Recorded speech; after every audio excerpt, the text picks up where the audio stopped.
a Menorca i 3 o 4 clients divisos. Bueno, un dia el director em va dir de Fabra i Coats, diu, no te pensis que sigues el rei del fil en aquesta nit. Dic, quedava, nens exclusiu. Diu, no, diu, te varen dir que menys un client de molt. Dic, sí que és vera que molt.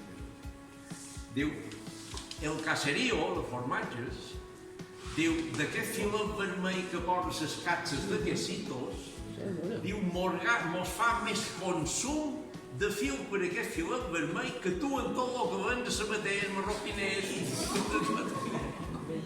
Jo vaig fer així, Jo vaig fer així.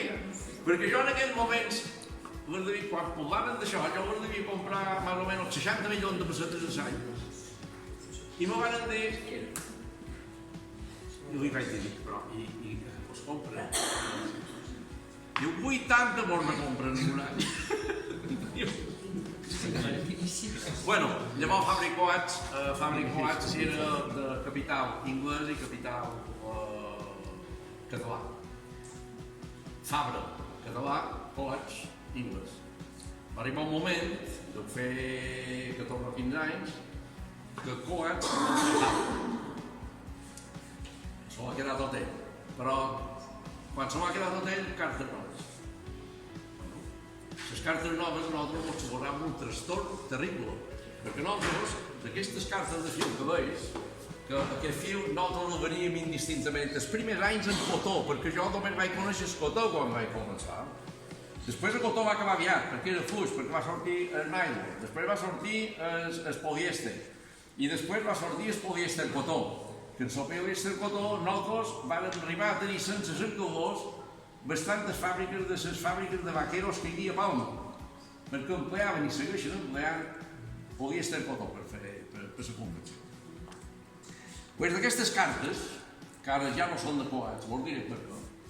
Aquí n'hi ha una, que és el Serafim i l'altre la sang, una és polièster i l'altre és polièster cotó.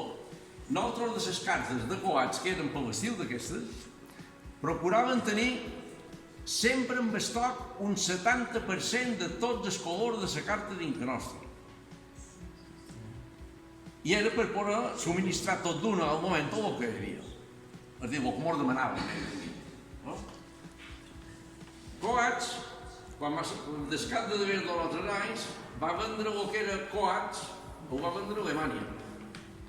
Una altra carta de colors, amb uns altres noms i amb uns altres noms, perquè cada vegada canviaven noms. Això m'ho permetien comprar, si ara, per exemple, venia a Camper, i me deia, volen fer una mostra d'aquest color de pell, i no estava en el meu suari, jo enviava aquella mostra, no hi havia mòbil, ni hi havia fotos, ni hi havia WhatsApp, ni hi havia...